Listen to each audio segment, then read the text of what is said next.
Bonsoir et bienvenue.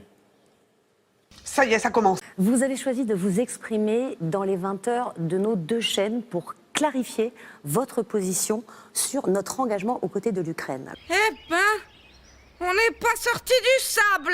Alors, le 26 février, après une conférence internationale, vous avez sidéré tout le monde en refusant d'exclure l'envoi de troupes occidentales en Ukraine. Vous avez quelques jours plus tard appelé les Européens à ne pas être lâches. Je ne pète pas dans mes frocs. Enfin, vous avez affirmé qu'il n'y avait aucune limite, aucune ligne rouge au soutien français à Kiev. Parce que là, moi, ça y est, hein, j'ai les nerfs qui commencent à briller. Je vous montre. Hein.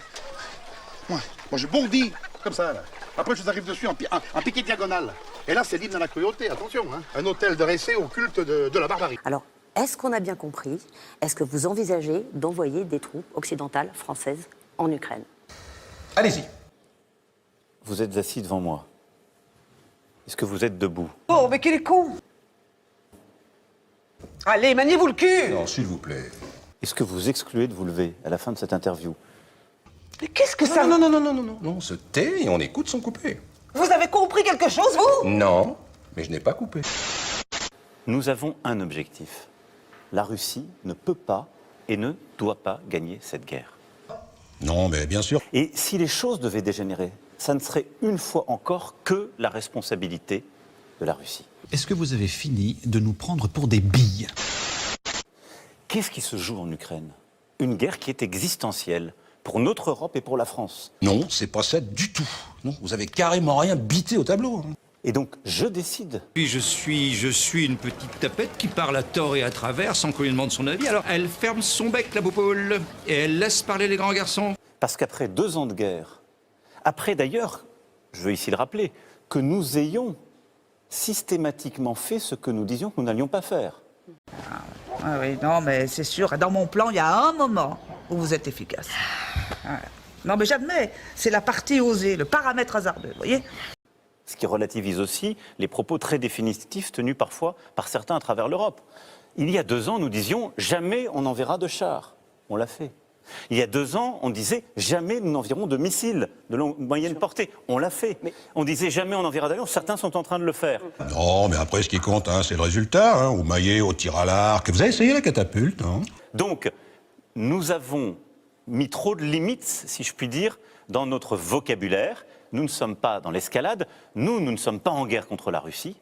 Simplement, il faut être clair, nous ne devons pas laisser la Russie gagner. Mais les Français n'ont pas compris, vous... Oh non, je ne veux pas comprendre. Non. Moi, j'étais un glandu de la campagne. Depuis quelques années, nous vivons tous dans un monde où ce qu'on croyait impensable arrive. Ah, c'est pas faux. C'est cette fin de l'insouciance que j'évoquais il y a quelques années. Ah bah c'est super. Vous finirez de raconter ça à vos potes sur le chemin de retour. La France est une force de paix.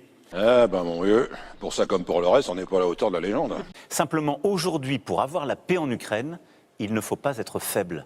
Et donc, il nous faut lucidement regarder la situation et il nous faut, avec détermination, volonté, courage, dire que nous sommes prêts à mettre les moyens pour atteindre notre objectif, qui est que la Russie ne gagne pas. Si on est prêt, c'est qu'on se prépare. Ça veut dire qu'en ce moment... Depuis le début, on se prépare. Ça veut dire qu'on s'entraîne. Mais j'ai rien dit encore. Bah, je suis désolé, mais il faut bien que je la teste. Non, mais c'est rien, c'était pour tester la corne. C'est bon maintenant, elle marche. Pour des opérations aériennes ou... Mais la France, au sol. La France n'a pas attendu février 2022 pour se préparer. Là, mais ne courez pas comme des cons.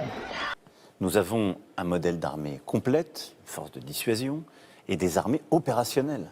Ah, donne un coup de tutute, toi. Drapeau noir. Drapeau rouge, 2 fois. Mais ils font pas du tout ce qu'on leur demande, ils partent à droite. Ce que je veux dire par là, c'est que nous sommes prêts. Guerre! Je voudrais juste clarifier un point.